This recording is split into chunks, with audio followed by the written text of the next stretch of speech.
Hello everyone. This side Poonam Grover from St. Andrews Institute of Technology and Management, Farooq Nagar, Gurugram. Today I start with my lecture number 8, which I came under Unit 2, in which we are study the various topic that is entity declaration, architecture body, process statement, variable assignment statement, and your signal assignment statement. So that topic is very important as per the exam point of view. इसमें से maximum आपको questions मिलेंगे exams के अंदर. Then what do you mean by entity declaration? As discussed in my previous video, the entity declaration only carry the port information. We can say external port information through which you should be connected with your external era. Clear? So an entity declaration describe the external interface of an entity. That is, it is gives a black box view. Its black box view means if you can mention a block diagram having with two input and one output. So it give me the information about your input port and your output port. So that give me the only information about your interfacing ports. So that interfacing ports may be three or four types. One is called your here we mention that is in out and buffer. जो suppose करो कि एक block mention किया हुआ है, उसके अंदर एक दो इनपुट जा रही हैं आपकी. सो दो that two inputs can only be read within the entity model and having one output, so the value of output port can only be updated. वो क्या होगी आपकी इनपुट के अकॉर्डिंग उन वेरिएबल्स के कुछ कुछ फंक्शन परफॉर्म होगा, उसके अकॉर्डिंग आपकी आउटपुट आएगी. इट मीन्स क्या हुआ कि आपकी आउटपुट ओनली क्या होती है, अपडेटेड होती है, can not be read for the operation. Clear? Next क्या है आपकी इन आउट. कुछ ऐसे सिग्नल्स होते हैं जो इन आउट दोनों का काम करते हैं. So the value of by directional port can be read and updated. दोनों करेंगे, उसको हम रीड भी कर सकते हैं और अपडेट भी कर सकते हैं, because of that should be connected to your inside or either as well as outside. Next case, your buffer. The value of the buffer port can be read and updated within the entity model. However, it differs from your. अब अगर ये दोनों same है तो दोनों में difference क्या है? It cannot have more than one source. Clear? And that the only kind of signal that can be connected to it can be another buffer port or a signal with at most one source. Clear? And you can explain here the syntax for an entity declaration. That is, अगर आपने किसी entity को declare करना है तो सबसे पहले आप उसका सिंटेक्स राइट करेंगे, उसको लिखने का स्टाइल क्या है, फिर उसी सिंटेक्स के अकॉर्डिंग जो भी आपने लॉजिक सर्किट के लिए उसकी एंटिटी डिक्लेयर करवानी है उसको इस सिंटेक्स के ऊपर अप्लाई करेंगे. जैसे उसने लिखा हुआ है पहले जो भी एंटिटी बनानी है एंटिटी, उस एंटिटी का नाम होगा is. Then generics, that is a generics word which we can discuss in the later part of the my slides. And port carry your in and output information. And after this you can came under with your begin. If some of the statement carry by your entity part, that will be described after word begin. Then end entity name. आपने जो name यहाँ entity को declare करने के लिए first में assign किया है उसी नाम से उस एंटिटी को क्या करेंगे, डिक्लेयर कर देंगे. इट मीन्स वो एंटिटी के अंदर आपको सारी इन्फॉर्मेशन की स्पेसिफिकेशन का पता चल जाएगा कि उसके अंदर कितनी इनपुट है, कितने आउटपुट है, आउटपुट पोर्ट है. क्लियर? तो मैंने यहाँ एक एंड और इन्वर्ट लॉजिक यहाँ अप्लाई किया हुआ है जिसके ऊपर चार इनपुट है ए बी सी डी और एक आउटपुट है that is called your Z. Clear? तो अगर आपने इसकी एंटिटी क्लियर करवानी है as per your syntax, entity name is, आपने यहाँ पे क्या लिखा है एंटिटी, एंटिटी का नाम क्या है एंड और इनवर्ट इज. देन पोर्ट के अंदर सबसे पहले क्या आएंगे आपके इनपुट देन आउटपुट. तो आपने A comma B comma C comma D that will be under your double dots in bit then semicolon close. Then Z में क्या आ जाएगा आपका Z as an output bracket बंद semicolon close. So that is a standard criteria to write your inner output for a logic circuit in case of your entity declaration. अब जिस नाम से उस entity को start किया था उसी नाम से उसको क्या कर देंगे हम end कर देंगे. Clear? So that give me only the port external port information, never give how the circuit will be work or you can say what is the functionality of that particular circuit. Clear? So the functionality of that particular circuit can be described in your next part that is called your architecture body. So, an architecture body describe the internal view of an entity. It means what is the function performed by that particular type of entity with the help of number of statement which we can use in your architecture part. Clear? Here, either you can use the process statement to describe the functionality of that particular logic circuit. Either you can use the block or either concurrent procedural call, concurrent assertion statement, concurrent signal assignment statement, component instantiation, and generate statement. So as per the architecture name, it means you can done the programming either data flow or either behavioral or either structural. According to that, you can change the particular type of statement which are came under with your begin part. Clear? It mean नहीं, उसके कहने का मतलब ये है कि जिस तरह का आप मोल्डिंग स्टाइल यूज करोगे, अगर आपने आर्किटेक्चर को डाटा फ्लो से बनाया है तो उस तरह की स्टेटमेंट अंदर आएंगी, इनकी कॉन्करेंट स्टेटमेंट आती हैं। अगर आपने बिहेवियरल बनाया है तो आपकी सिक्वेंशियल स्टेटमेंट आती हैं। और अगर आपने उस आर्किटेक्चर को स्ट्रक्चरल साइज से बनाया है तो उसके अंदर क्या आती है? कंपोनेंट इंस्टेंटेनिएशन। क्लियर है? तो कंपोनेंट डिक्लेयर किए जाते हैं उसके अंदर। तो मैं आपको स्टार्टिंग में मैंने प्रोग्राम के अंदर आपको स्ट्रक्चर के ऊपर भी एक प्रोग्राम करके दिखाया था with the help of label or you can say component label and component instantiation. तो ये एक बार क्लियर कर लीजिए। आपकी जो प्रोसेस ब्लॉक और जनरेट स्टेटमेंट है that will be use in your behaviour modelling style. Clear? Here we mention behaviour. ठीक है? और आपकी जो कॉन्करेंट वाली वर्ड वाली स्टेटमेंट होगी that will be came under with data flow. Here we mention data flow. And the one thing is called component instantiation, वो किसमें आएंगी? आपकी स्ट्रक्चरल मोल्डिंग स्टाइल में।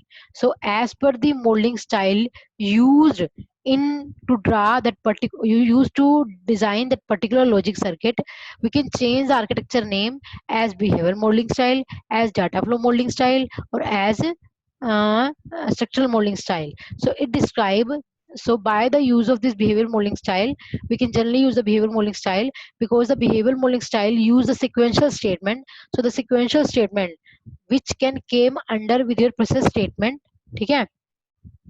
With the help of process statement, that sequential statement can be execute, or you can say will be execute in a sequential order, never in concurrent way. So the behavioral circuit give me the proper functionality of the structure of an entity. ठीक है? तो आपने architecture body को जिस style से बनाएंगे उसी तरह की स्टेटमेंट अंदर क्या होंगी? आपकी मेंशन होंगी। तो आपकी जो प्रोसेस है वो मेनली बिहेवियर के अंदर आती है। बिहेव प्रोसेस एक ऐसी स्टेटमेंट है जिसके ऊपर पूरा फंक्शन आपका क्या करता है? लॉजिक आपका काम करता है। इनकी प्रोसेस के पास उन सिग्नल और उन एलिमेंट्स का ग्रुप होगा या उन पैरामीटर्स का ग्रुप होगा जिसके ऊपर हमने फंक्शन को बार बार परफॉर्म करना है, जिसके ऊपर पूरा लॉजिक क्या कर रहा है? आपका काम कर रहा है। क्लियर है? That is a part of your process statement. और प्रोसेस स्टेटमेंट हमेशा आपकी इसमें आती है बिहेवियर स्टाइल मोल्डिंग के अंदर। ठीक है? तो आप आर्किटेक्चर बॉडी को 3 स्टाइल से बनाते हैं। One is called your architecture, second one is called your data flow, and third one is called your structure. इस तीनों में से बिहेवियर को सबसे अच्छा माना जाता है क्योंकि बिहेवियर के अंदर with the help of process statement we can use the number of sequential statement, or you can say a number of variable assignment statement is also used in your process statement. So that will be discussed in my later part of the slides. Here we can came under the concurrent statement. We can use the various statements here, either concurrent, either processor block, or either generate, and one is called your component instantiation. So all of these that should be explained one by one with in your architecture body. अगर आपने architecture body में इनमें से कोई भी statement use किया है तो आपके logic के according use होती है, sorry आपके data flow modeling style के according use होती है कि आपने कौन सा modeling style use किया है। जैसे उसने यहाँ पे mention किया हुआ है the concurrent statement describe internal composition of the entity. All concurrent statement execute in a parallel. Parallel means एक साथ इकट्ठी concurrent होती हैं, and therefore the textual order of appearance within the architecture body has no impact on the implied behavior. यानी कि parallel में होती हैं तो parallel में होने के कारण क्या होगा कि कब किसको किस टाइम पे एग्जीक्यूट होना है इसका कुछ ऑर्डर ही नहीं है।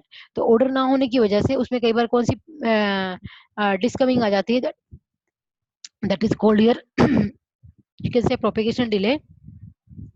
So the internal composition of an entity can be expressed in terms of structure, data flow and sequential. जो मैंने पहले आपको बताया है, आप किसी भी मॉडल को 3 से बना सकते हैं, 3 चीजों से। One is called your structure, other one is called your data flow, and the third one is called your sequential. Clear? And so the concurrent statement are used to express the data flow, and the process statement are used to express the sequential, and each concurrent statement is different from your operating in parallel in a similar sense that individual gates of a design are operating in a parallel. Clear? So the item declaration declare items are available for use within the architecture body. The name of the item declared to an entity declaration including ports and generics will be explained in the later part of the video, are available for use within the architecture body due to the association of entity name within the architecture body by the statement. Clear? Next क्या है आपका, आपने एक architecture body बनाई है, किस style से बनाई है, किसकी, जो आपने पीछे लॉजिक सर्किट बनाया था जिसकी एंटिटी को डिक्लेयर किया था, उस एंटिटी को आपने दो मोल्डिंग स्टाइल से बनाया है। यहाँ पे आपने कॉन्करेंट मेंशन किया है, यहाँ पे आपने सिक्वेंशियल मेंशन किया है। तो जो कॉन्करेंट वाला है वो आपका डाटा फ्लो मोल्डिंग स्टाइल है, और जो सिक्वेंशियल वाला है वो आपका बिहेवियर मोल्डिंग स्टाइल है।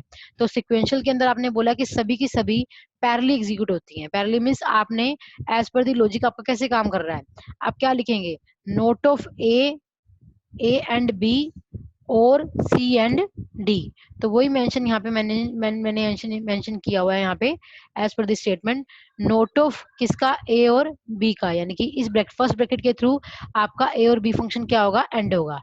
ठीक है, इसमें भी फर्स्ट ब्रैकेट के थ्रू आपका सी और डी फंक्शन क्या होगा, एंड होगा। और जो सेकंड वाली ब्रैकेट है वो शो कर रही है कि ये दोनों function, that is function 1, that is function 2 will be doing or operation. ठीक है, after it will be after you getting the result at your right hand side expression, you will be assign the value from some z object. Clear?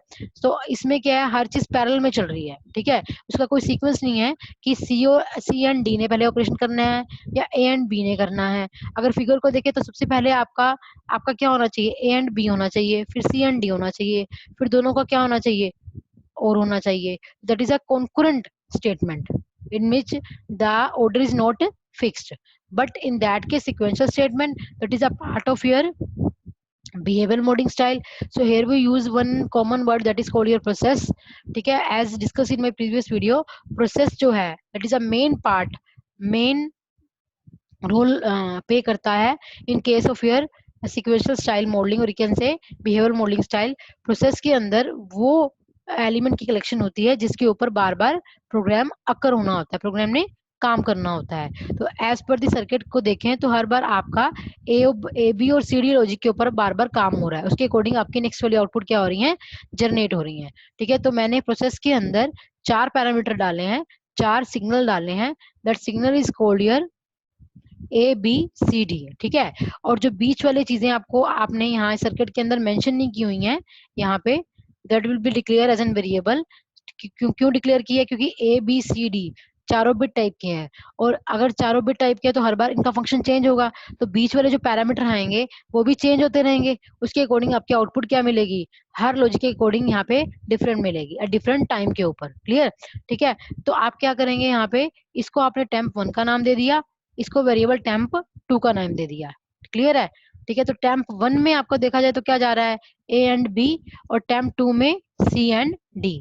तो वो मैंने यहीं पे mention किया हुआ है अपनी, टेम्प 1 को आपने क्या दिया, ए एंड बी, और टेम्प 2 को C and D with the help of your variable assignment operator, because the temp 1 and temp 2 use as an variable which is bit type. Clear? ठीक है, मैंने पहले भी बताया आपको कि यहाँ आप बीच वाले सिग्नल को आप डिस्क्राइब नहीं करवा रहे, लेकिन वो सिग्नल बार बार आपके फंक्शन के अकॉर्डिंग चेंज हो रहे हैं, तो सर्किट के अकॉर्डिंग आप इसको टेम्प 1 बोलेंगे इसकी आउटपुट को एंड गेट की, और इसकी टेम्प 2 बोलेंगे, जो कि कौन से हैं, बिट टाइप के हैं।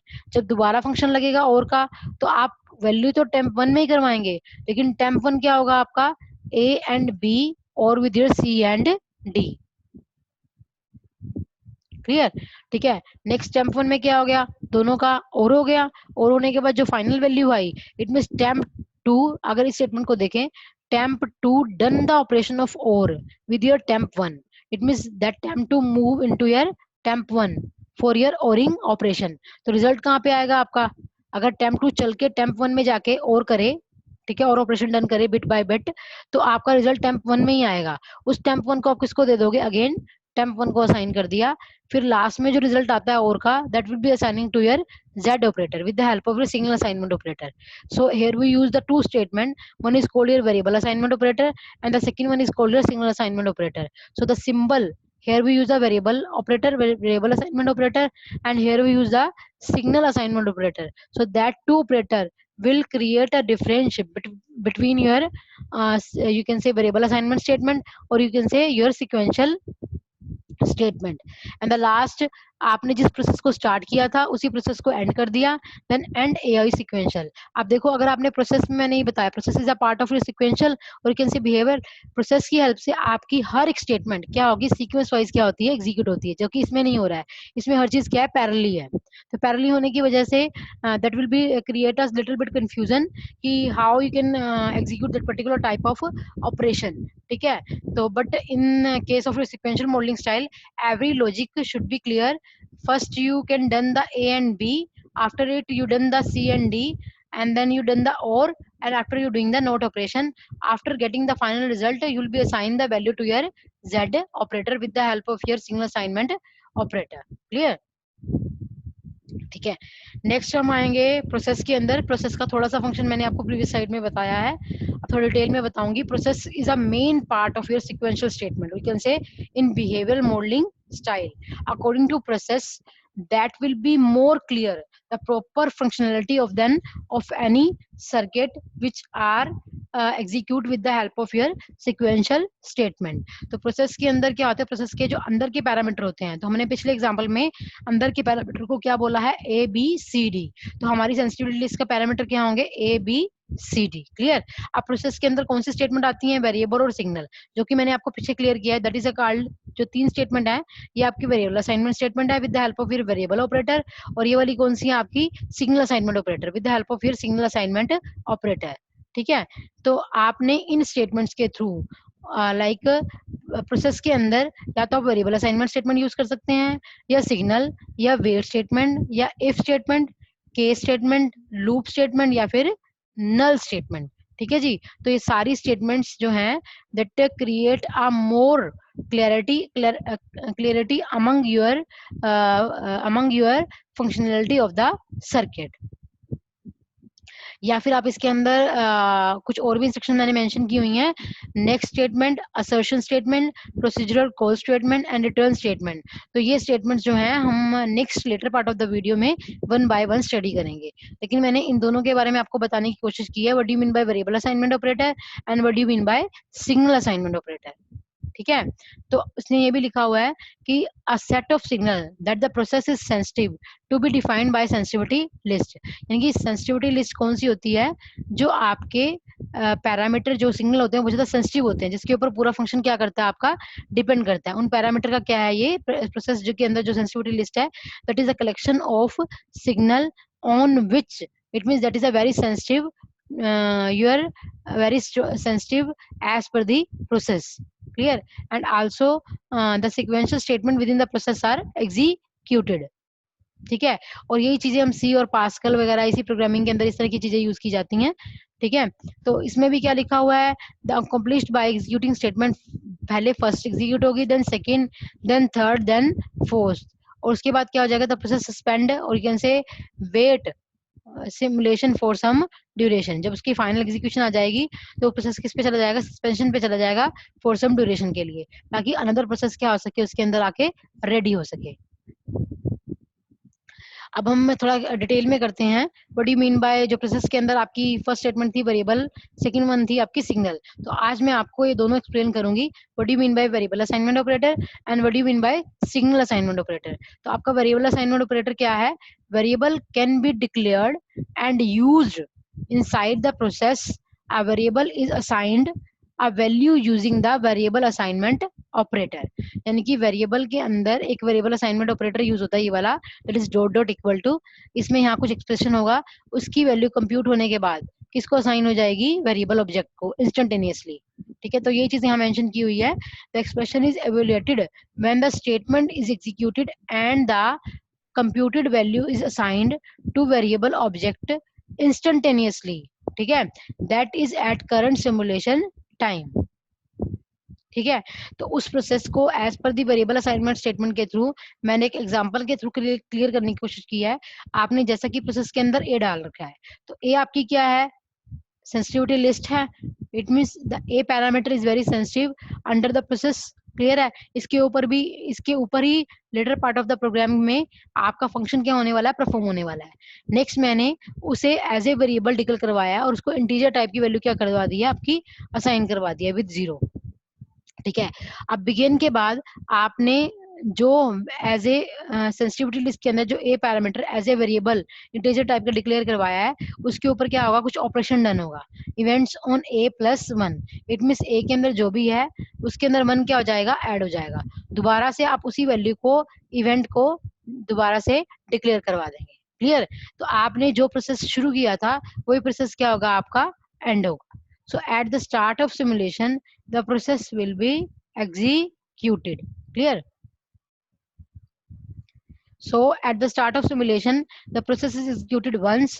The variable events on A get initialized to 0, then incremented by 1. After that, any time an event occurs on a signal A, the process is activated and the signal variable assignment statement is executed. Clear. मतलब कि वो चीजें जो मैंने पहले आपको बताई हैं वही सारी यहाँ पे रिटन फॉर्म में लिखी हुई हैं। इसने एक प्रोसेस को एक और स्टेटमेंट से भी डिस्क्राइब किया है। दैट इज आपने एक प्रोसेस बनाया ए के ऊपर। क्लियर। ठीक है। जिसको आपने लेबल दे दिया पीजेड का, पीजेड उसका लेबल है। ठीक है। तो कई बुक्स में लेबल अटैच होता है, कई बुक्स में लेबल अटैच नहीं होता है।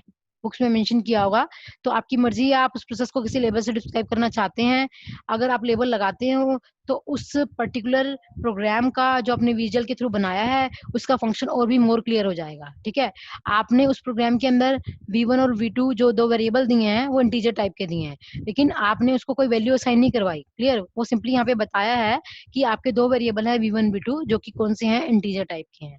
अब यहाँ पे विद इन द बिगिन आपने 3 स्टेटमेंट यूज कर रखी हैं। तो जो फर्स्ट और थर्ड है वो आपकी वेरिएबल असाइनमेंट ऑपरेटर है, और जो बीच वाली है वो आपकी सिग्नल असाइनमेंट स्टेटमेंट है। ठीक है। तो ये आपकी पहले स्टेटमेंट 1 होगी, देन स्टेटमेंट 2, देन स्टेटमेंट 3। तो जब तीनों स्टेटमेंट आपकी एग्जीक्यूट हो जाएंगी तो जो प्रोसेस आपने जिस लेवल से शुरू किया था उसी लेवल से वो क्या हो जाएगा, एंड हो जाएगा। क्लियर है। तो आपने अगर पीजेड लेबल लगाया था तो पीजेड लेबल से वो पर्टिकुलर प्रोसेस क्या हो जाएगा, आपका एंड हो जाएगा। क्लियर है। ठीक है। यहाँ पे वेरिएबल देखो, वेरिएबल v1 v2 लिया तो वेरिएबल असाइनमेंट ऑपरेटर के अंदर भी हमने v1 और v2 डाला है। यहाँ मैंने क्या मेंशन किया, z मेंशन किया है। z विद योर कौन सा ऑपरेटर है, आपका सिग्नल असाइनमेंट ऑपरेटर। क्लियर। सो इसके अंदर क्या होगा, जैसे आप इसका सिग्नल असाइनमेंट का आपने एक बोर्ड लिख रखा है कि यहाँ कोई एक्सप्रेशन है, कुछ डिले के बाद एग्जीक्यूट होगा। ठीक है। इट मींस जो सिग्नल असाइनमेंट स्टेटमेंट है that requires some time delay. ठीक है। For the particular at the time of simulation. तो ये चीज क्या है, इट मीन्स जो भी सिग्नल ऑब्जेक्ट होगा, कई बार उसके बाद में लिखा होता है कि आफ्टर सम डिले, कि कुछ डिले के बाद ये फंक्शन क्या होगा, आपका एग्जीक्यूट होगा। इसका मतलब क्या है कि वो पर्टिकुलर डिले उस पूरे एक्सप्रेशन को कंप्यूट होने के लिए चाहिए। ठीक है। तो ये वेट करेगा तब तक जब तक ये पूरा एक्सप्रेशन कंप्यूट होके इस सिग्नल को असाइन नहीं हो जाता। ठीक है। तो signal assignment statement can appear within the process. Clear. Process के अंदर भी, तो ये वाली जो स्टेटमेंट्स होती हैं उनको हम प्रोसेस के अंदर भी यूज कर सकते हैं जैसे इसमें यूज किया हुआ है, या प्रोसेस से बाहर भी यूज कर सकते हैं। ठीक है जी। लेकिन जो आपकी वेरिएबल है, ये वाली वेरिएबल असाइनमेंट स्टेटमेंट, ये हमेशा आपकी प्रोसेस के अंदर ही यूज होंगी। तो वही लिखा हुआ है, signal assignment statement can appear within a process और आउटसाइड द प्रोसेस। ठीक है जी। Clear. This is discuss in the next chapter. ठीक है। When a signal assignment statement appears within the process it is considered to be sequential. अगर process के अंदर आ रही हैं तो सीक्वेंशियल मानी जाएंगी, लेकिन अगर वो प्रोसेस से बाहर आ रही हैं तो वो कॉम्पोनेंट का पार्ट होंगी। क्लियर है। जो कि डाटा फ्लो मॉडलिंग स्टाइल के अंदर होता है। When the signal assignment statement is executed the value of the expression is computed. जब कोई सिग्नल असाइनमेंट स्टेटमेंट एग्जीक्यूट होती है, जैसे मान लो ये एग्जीक्यूट होगी, तो आपकी राइट हैंड साइड की जो एक्सप्रेशन की वैल्यू है वो कुछ डिले के बाद आपके काउंटर को क्या हो जाएगी, या फिर इस पार को क्या हो जाएगी, असाइन हो जाएगी। Clear. After some delta delay. वैसे तो हम ये मान के चलते हैं कि जब आपने कोई आइडियल सर्किट बनाया है तो उसके अंदर आपका डिले क्या होता है, इक्वल टू आप 0 मान के चलते हो, लेकिन ड्यू टू वायरिंग और यू कैन से फ्लिप फ्लॉप डिजाइनिंग के अंदर आपका कुछ ना कुछ डिले ऐड हो जाता है। तो delay will be behave as an delta delay. By default हम लेके चलते हैं कि इतना डिले रहेगा ही रहेगा उसके अंदर, जिसको हम अप्रोक्सीमेट वैल्यू किस क्या मान के चलते हैं, 0 डिले के अंदर। ठीक है। तो इसमें मैंने 3 एग्जांपल शेयर किए हैं। जैसे काउंटर को आप काउंटर में जो काउंटर की जो भी इनिशियल वैल्यू है उसके अंदर आपने 0010 ऐड किया। मान लो इनिशियल वैल्यू उसकी क्या है, सारे जीरोज हैं। जब सारे जीरो में 0010 ऐड होगा तो रिजल्ट क्या आ जाएगा आपका, अगेन 0010। वो वैल्यू आपको किसको साइन हो जाएगी, काउंटर को साइन हो जाएगी with the help of your signal assignment operator. ठीक है जी। अब आपने पार एक कुछ ऐसे लाइक ऑब्जेक्ट बना रखा है, सिग्नल ऑब्जेक्ट बना रखा है, उसको आपने पार को आपने डीन के साथ क्या करवाया है, जोर करवाया है। और ये फंक्शन परफॉर्म होने के लिए उसको कितना टाइम चाहिए, 12 नैनो सेकेंड। ठीक है, 12 नैनो सेकेंड के अंदर ये फंक्शन क्या होगा आपका, कंप्यूट होके इस वैल्यू को पार को क्या कर देगा, असाइन कर देगा। ठीक है। नेक्स्ट जैसे मान लो पहले ए एंड A1 होगा, फिर B0 B1 के साथ, लेकिन ये तीनों ऑपरेशन क्या होंगे, साइमल्टेनियसली होंगे। और साइमल्टेनियसली इन तीनों के ऊपर क्या होगा, और ऑपरेशन क्या होगा, अप्लाई होगा। So that is a part of your concurrent statement, जो कि आपकी 6 नैनो सेकंड लेती है इसको कंप्यूट करने में। ठीक है जी। तो after 6 nano second that particular operation, or you can say compute that particular value and assign that particular value to your signal Z। Clear. तो ये that is a part of signal assignment statement. I think आपको clear आ गया होगा। ठीक है। तो मैंने अपनी I will overview my all of the video. That is कि आपने सबसे पहले एंटिटी डिक्लेयर करवाई, उस एंटिटी का प्रॉपर फंक्शन उसकी किससे अटैच होगा, उसकी आर्किटेक्चर बॉडी के थ्रू डिफाइन होगा। अब आर्किटेक्चर बॉडी के अंदर मैंने 3 मोल्डिंग स्टाइल बताया आपको, डाटा फ्लो, बिहेवियर और ये स्ट्रक्चर। और इन तीनों में जो आपको एज पर दी मॉडल डिजाइनिंग के थ्रू जो आपको डिफरेंस पता चलेगा कि आपने उसके अंदर कौन सी स्टेटमेंट यूज कर रखी है। अगर आपने प्रोसेस यूज किया तो बिहेवियर का पार्ट होगा। अगर आपने कॉन्करेंट स्टेटमेंट यूज किया like procedural call, assertion, signal assignment statement, तो किसका पार्ट होगा, आपकी डाटा फ्लो का पार्ट होगा। लेकिन अगर आपने कंपोनेंट इंस्टेंटेनियस यूज कर रही है तो किसका पार्ट होगा, स्ट्रक्चरल के थ्रू होगा। तो आपने जो भी तीनों मॉडल स्टाइल यूज किए हैं, that give me the, or you can say working of an logic circuit which can came under with your architecture body, and with the help of that particular style of modeling we can design the proper functionality of that particular circuit। Clear. ठीक है। तो उसके बाद उसने उसी को 2 moulding style से बताया है। ऊपर वाले में उसने डाटा फ्लो बताया है और नीचे वाले में उसने आपका सिक्वेंशियल स्टाइल बनाया है, जिसके थ्रू आपने वेरिएबल असाइनमेंट ऑपरेटर यहाँ यूज कर रखे हैं, और लास्ट वन मैंने आपने सिंगल असाइनमेंट ऑपरेटर यूज कर रखा है। तो as per the operator use you can differentiate among your 2 statement, that is called, one is called your variable assignment statement and other one is called your signal assignment statement. ठीक है जी। लेकिन उसके अलावा प्रोसेस जो है that is a most sensitive parameter in all of the program in case of your sequential programming. तो यहाँ पे आपने वेरिएबल ऑपरेटर यूज किया तो वेरिएबल असाइनमेंट स्टेटमेंट है। आपने एग्जांपल शेयर किया यहाँ पे उसका एक, देन उसी को चीज को मैंने दोबारा से फिर वेरिएबल प्लस एक सिंगल असाइनमेंट स्टेटमेंट के थ्रू आपको डिस्क्राइब किया। ठीक है। तो as per the exam point of view आपको किस तरह से क्वेश्चन आ सकते हैं, या तो आपको ये आएगा कि you can write A short note on entity declaration and architecture body. ठीक है जी। तो इस पार्ट को आप विद सिंटेक्स के साथ पहले लिखेंगे, फिर उस सिंटेक्स को किसी एग्जांपल के साथ क्या करेंगे, कंपेयर करेंगे, और उसका प्रॉपर फंक्शन बता सकेंगे। ठीक है। और उसके बाद आप क्या करेंगे कि आपने जो ये एक मेन डिफरेंस पूछ लिया जाता है कि what do you mean by variable assignment operator and what do you mean by single assignment statement. ठीक है। And how it is differ from each other, ये दोनों आपस में डिफर कैसे हैं। ठीक है जी। और दोनों की बेनिफिशियल चीजें क्या हैं, लाइक कौन सा अच्छा है, कौन सा लाइक वेरिएबल जो आपने यूज किया है वो आपने प्रोसेस के अंदर यूज किया है, और सिग्नल जो है आपने बताया है कि आप प्रोसेस के अंदर भी यूज कर सकते हैं और प्रोसेस से बाहर भी यूज कर सकते हैं। ठीक है। That is the most important parameter for all of this video. ठीक है। तो आप एक बार इसको घर जाके स्टडी कीजिए। ठीक है। अगर फिर भी कुछ डाउट रह सकता है तो आप मुझे आप मुझसे क्वेरीज हैंडल कर सकते हैं। क्लियर। ठीक है। Lastly I and my lecture